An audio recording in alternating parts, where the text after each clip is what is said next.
హుస్నాబాద్ నియోజకవర్గం భీమదేవరపల్లి మండలం మూలకనూరులో స్వచ్ఛదనం పచ్చదనం కార్యక్రమంలో పాల్గొని మొక్కలు నాటిన రవాణా మరియు బీసీ సంక్షేమ శాఖ మంత్రి పొన్నం ప్రభాకర్.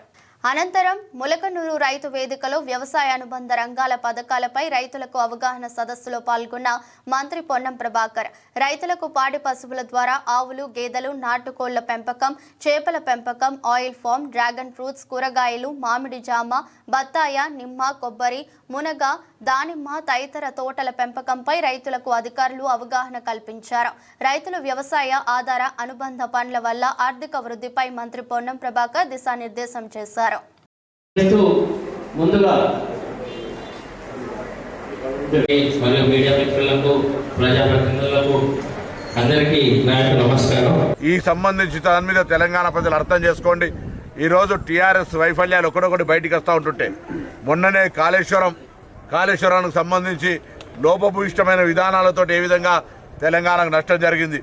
ఇప్పుడు కూడా మీరు చూస్తూ ఉన్నారు, రైతు వేదికలల్లో 10 సంవత్సరాలుగా ఉమ్మడి రాష్ట్రంలో వచ్చిన ప్రయోజనాలు కూడా రైతులకు తెలంగాణకు రాలేదని ఒక రైతులు వాళ్ళు స్వచ్ఛందంగా నేనేం చెప్పానులే అంటే ఏ విధంగా తెలంగాణ ఏర్పడిన తర్వాత బాగవుతుంది అనుకుంటూ అంతకంటే హీనంగా జరిగినటువంటి పరిస్థితిని మళ్ళీ తెలంగాణలో కాంగ్రెస్ అధికారంలోకి వచ్చినాక రైతులకు సంబంధించి లేదా ఇతరత్ర ఇరిగేషన్ పరంగా అన్ని రకాలుగా సమస్యలు పరిష్కరిస్తూ జీతాలకు 1వ తారీఖున ఇస్తూ రైతులకు రుణమాఫీ చేస్తూ ఇన్ని రకాల కార్యక్రమాలు చేసే సందర్భంలో ఈ యొక్క సంఘటనలన్నింటినీ కూడా భూతత్వాలు పెట్టి చూపే ప్రయత్నం చేస్తున్నారు.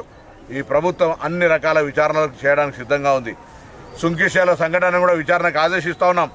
దాని మీద సమగ్రమైన రిపోర్ట్ తెప్పించుకొని ఆనాడు ఎవరైతే దీనికి బాధ్యులు ఉన్నారో టీఆర్ఎస్ హయాంలో ఎవరైతే దీనికి బాధ్యత వహించాల్సిందో వాళ్ళ మీద కఠిన చర్యలు తీసుకునేటువంటి బాధ్యత మాది. ప్రజలు ఎక్కడ అపోహపడాల్సిన అవసరం లేదు. దీనికి సంబంధించి ఏనాడైతే ఈ కార్యక్రమాలు ప్రారంభమైనాయో వాటన్నిటికీ సంబంధించి పూర్తి స్థాయి లోపల మళ్ళీ సాంకేతికపరమైన నివేదికలతో మేము ముందుకు వస్తాం. తెలంగాణ ప్రజలకు చెప్తాం ఏ విధంగా ఏంది ఎన్నడూ డేట్లతో సహా అన్నీ కూడా తెలంగాణ ప్రజల ముందు ఉంచుతాం. విచారణకు ఆదేశించడం, విచారణ ప్రాథమిక రిపోర్ట్ రాగానే తెలంగాణ ప్రజల ముందు ఉంచుతాం. ఇవాళ ఓపెన్గా పారదర్శకంగా మేము పత్రికల వారిని కూడా కోరుతా ఉన్నాం. ఎక్కడైనా రైతులకు న్యాయంగా ఉండి అన్యాయం జరిగితే ఆ సమస్య పరిష్కరించే బాధ్యత ఈ ప్రభుత్వంది. ప్రజాపాలన ద్వారా నడుస్తున్న ఈ ప్రభుత్వంది అనే మాట మరొకసారి తెలియజేస్తూ మీరు ఈ పిల్లి కూరింతలు లేకపోతే ఈ యొక్క కేసీఆర్ గారి మాటలను మీ రూపంలో చెప్పే ప్రయత్నం మానుకో కిషన్ రెడ్డి గారని సందర్భంగా కోరుతాను.